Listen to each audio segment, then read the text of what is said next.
Hey creative souls, writers, word witches, thanks for tuning in. I'm so happy that you're here. In this video, I'll be talking about the Mercury Retrograde in Sagittarius and what that might mean for your writing practice. For those of you who don't know me, my name is Johnny. I'm a published fiction writer and a retired adjunct writing professor. I currently teach fiction writing and screenwriting to adults in custody. I call myself a word witch, and I believe I'm on this earth to heal the world through stories, whether it's the ones that I write and tell or the ones I help you write and tell. Thank you so much for your likes, shares, and subscribes, because every little bit helps me in my quest to build a growing community of like-minded souls who embrace the power of story to heal. So what does Mercury in Sagittarius mean anyway? I know a lot of people dread this occurrence in the sky, but it happens 4 times a year and lasts about 3 weeks each time, with a 2-week stationing period both in and out of it on either side of those 3 weeks.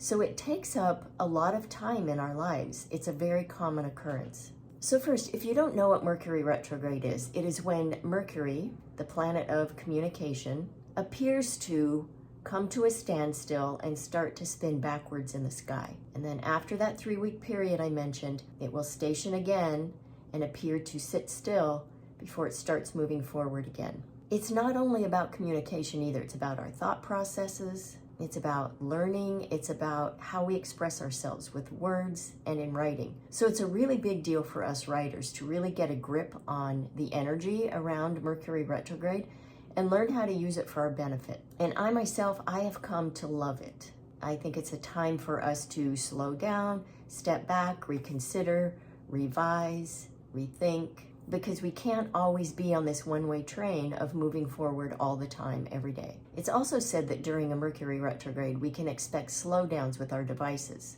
and our communications through technology. So you might find that your laptop or your cell phone craps out during this time, or maybe your Wi-Fi connection gets very sluggish from time to time. And if you have travel plans, those can go awry, which doesn't mean you shouldn't travel or write or talk to people during this time. It just means we need to be more mindful.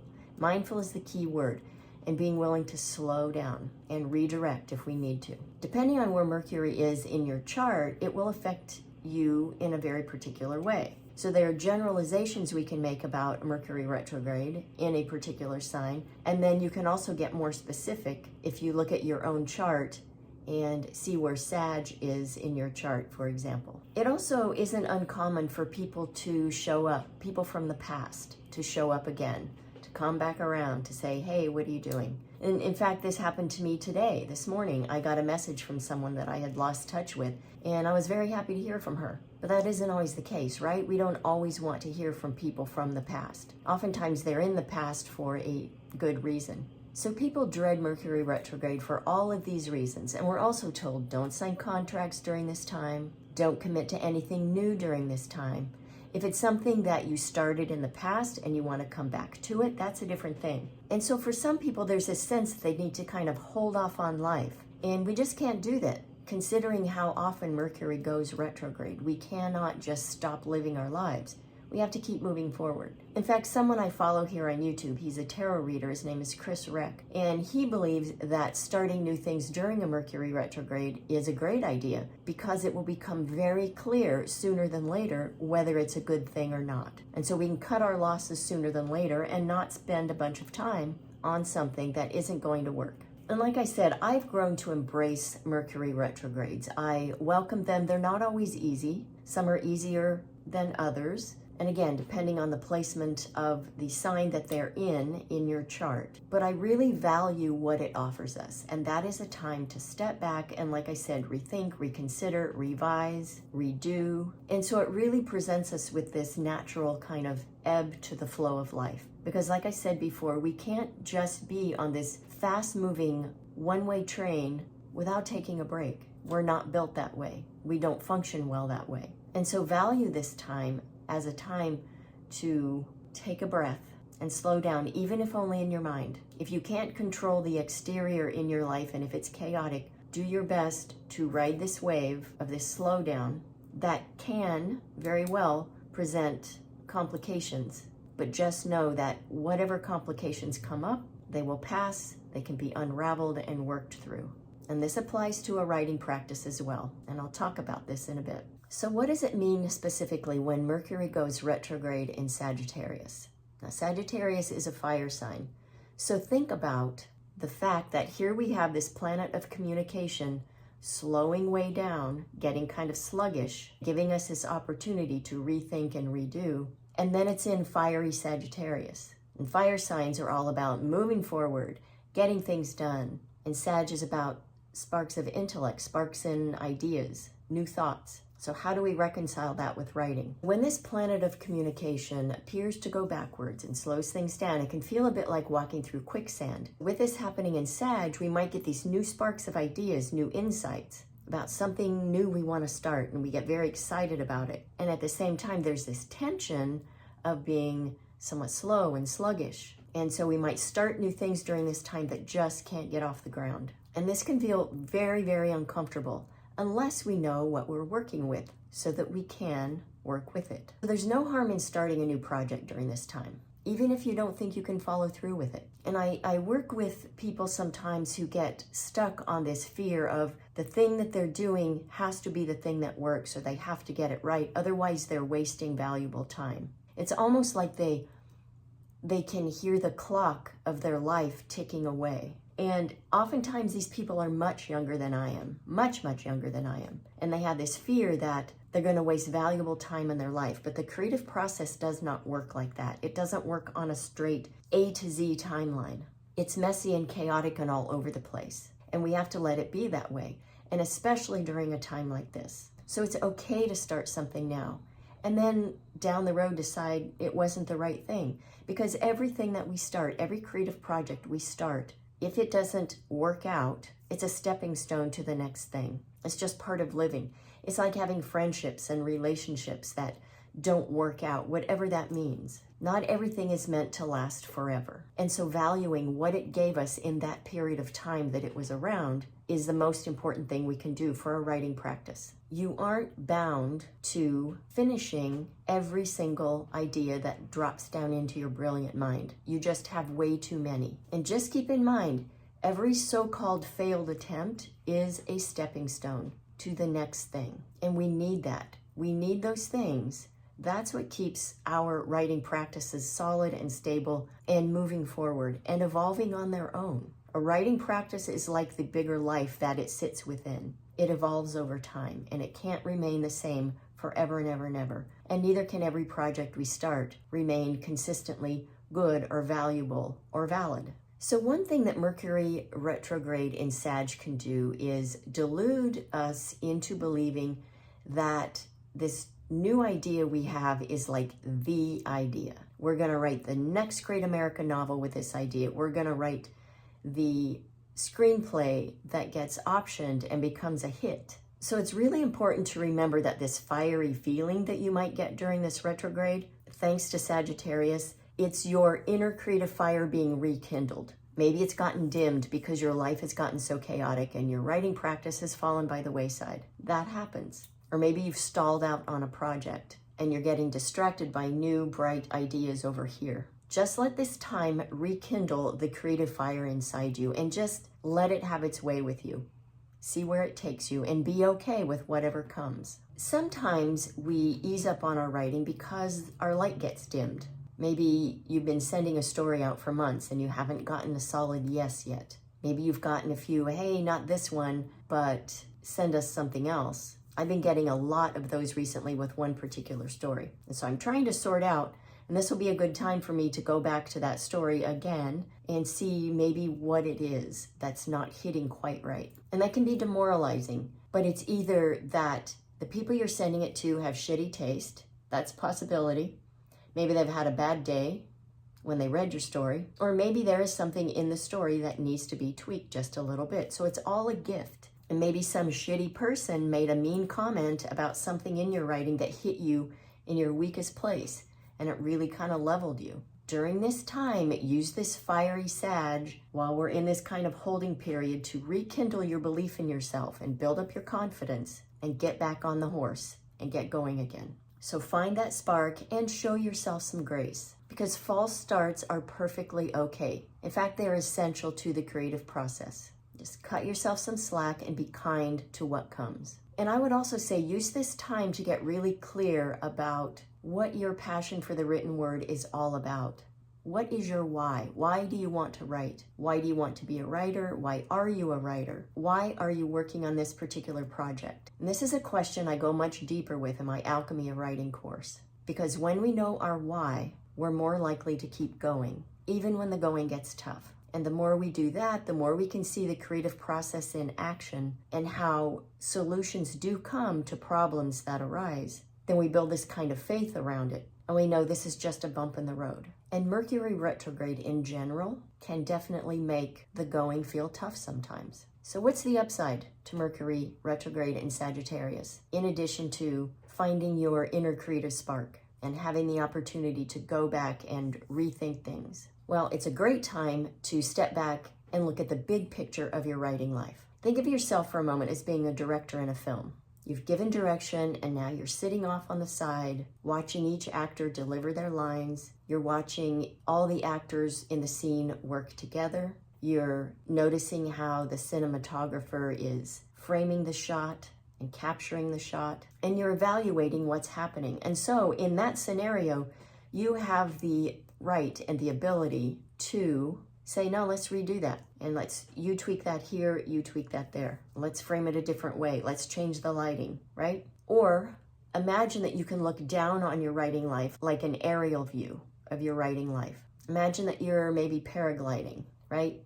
You've taken the run, you've hopped off the side of this big hill, and you're just up there kind of floating, and you're drifting back and forth from side to side, and you're really able to kind of see it as a whole. What does your writing life look like from up there? Is it what you imagined? What can you change if it isn't? What do you want to achieve that you haven't done yet? Do you need to believe in yourself as a writer more, maybe? Do you need to learn more about some aspect of the craft to make you feel more comfortable and capable as a writer? Maybe you need to start submitting your work more. It's so easy to get caught up in the minutia of daily life, even in the minutia of writing. We get so focused on getting the words on the page that we forget that having a writing life is about way more than that. It's about living life because that's where our ideas come from. It's about taking care of our physical bodies because, as Candace Pert said, your body is your subconscious mind. She's a neuroscientist, and she said there is no separation between the two. And so if we want our thoughts and our imaginations to work for us, to show up for us, we have to take care of our vessel because it is one and the same.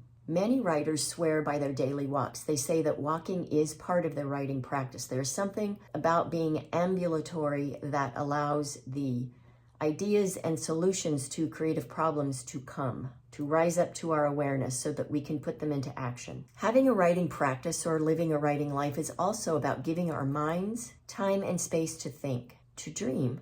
And so daydreaming to me is a very important part of a writing practice. Keeping your mind on overdrive will not give it the space it needs to imagine and sort out your creative problems. And your nervous system, it can't function and do its job to support you the way it's designed to if you're always on the go. So use this time to slow down. And even if you can't on the outside, do what you can to slow down your mind and your expectations just for this period of time. So use this Mercury retrograde to mindfully, and that's the key word, mindfully tend to your creative life, to your creative mind, and your creative fire. I would say welcome new ideas, jot them down, get as far as you can with them, and then let them be. And if they're still sparking your interest after this retrograde ends, which is December 15th, which is also a full moon, and then of course there's that 2-week stationing period afterward, but December 15th is kind of the beginning of the cutoff. If it still sparks your interest then it's something to pursue. If it doesn't,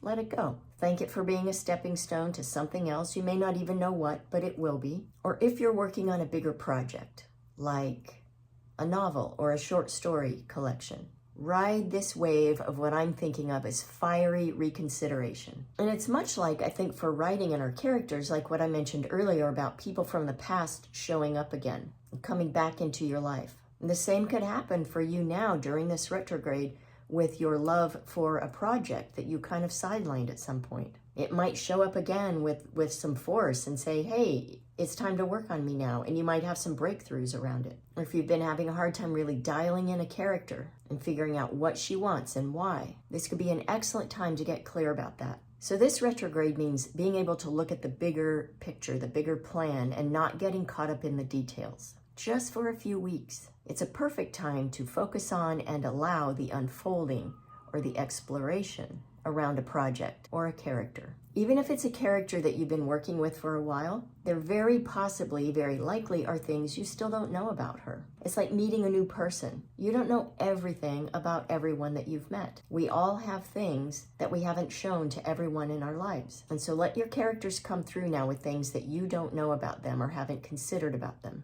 Keep in mind that one of Sag's characteristics is optimism. So why not use this time for a positive new approach to your writing? Sag is also open-minded and adventurous. So be open to trying new things and letting your characters try new things without having a tunnel vision around your plan for them, because they may have a different idea and you never know what they may teach you or where they will lead you. I equate writing and developing characters with raising kids. It's really important to find that sweet spot where you're guiding them, but you're not breathing down their necks. Our goal with both raising kids and developing characters is to help them evolve into the best possible expressions of themselves. We have to let them loose. We have to be okay with them making mistakes and with ourselves making mistakes in the process. We have to be okay with them fumbling, not looking good, not behaving well, and loving them anyway, loving them through the process of becoming who they are on the page. If you started a program or a course of study around writing, even if it was self-initiated and kind of a DIY sort of course of study, and you let it fall by the wayside, now would be a good time to go back and pick up where you left off or go back to it and review. Think of it like this. Imagine that you've been on vacation and it's time to go home. Everybody's packed up their suitcases, everyone's in the car, ready to drive back, and you go back into the vacation home that you rented and spent a week or two in for one last walkthrough to make sure that you're not leaving something behind. Whether you find something or not is immaterial. It's the act of returning, the act of walking through the space and soaking up the energy of your time there. And speaking of vacation, I think I mentioned earlier that a lot of people say, do not travel during a Mercury retrograde if you can help it. But again, they happen so often that that really doesn't make sense. So what do you do if you have plans to head out of town for a solo writing retreat or you're going off to a conference? Do you stay home? No, you don't do that. You go anyway, but you go with the insight that there will likely be delays or changes of some kind that you didn't anticipate. And the trip may end up not looking like what you envisioned, but going with that knowledge and being okay with it is the key. You just allow the experience to be what it is, take away all the good stuff you have, and don't let your preconceived ideas send you back home in a grumpy mood. And so what if you get a yes from a small press or an agent and they want you to sign a book deal, right? Because as I said earlier, people say don't sign contracts during this time. And it might feel like, yeah, I got it. I got a yes. With that fiery Sag, I'm gonna do it now. This is it, I've made it. So what do? Well, take your time. If this happens at the end of the retrograde, which like I said is on December 15th, if you can draw things out to get past that time before signing, do that. But you don't want to piss anyone off. So if you get it in the next few days of the beginning of the retrograde, you can't drag this out for 3 weeks and not sign. They're either going to get impatient with you and you don't want to start a relationship off that way, or they're just going to say, never mind. I have plenty of other people who are ready to sign. So what you do then is you go through the contract with a fine-tooth comb. If there's something you don't understand, you Google it, you look it up, you understand the meaning of it. If you have a friend or an editor who knows about these things, have them look at it. Although, keep in mind, they're not attorneys, so they can't really give you advice. They might be able to explain things. And if you have the resources, you can hire a publishing attorney who works in this realm all the time. One other thing we want to think about all the time as writers, and especially during this Mercury retrograde in Sag, is to do all you can to avoid misunderstanding around your words, and especially when you're writing about anything that could cause a culture clash. I'll do another whole video about inclusive writing alone, but for now I will just say this. Keep in mind who you're writing about and who you're writing to. If you are writing about people who aren't like you, people who look different than you, people who have different beliefs than you, and you're trying to tell their stories, really, really, really do your homework and be kind and be compassionate. Do your best to represent them with dignity. Okay, creative soul, that's all I have for now for this Mercury retrograde in Sag. I hope it helps you somehow in your writing practice, in your writing life. As always, I send you mad writing mojo. Happy writing.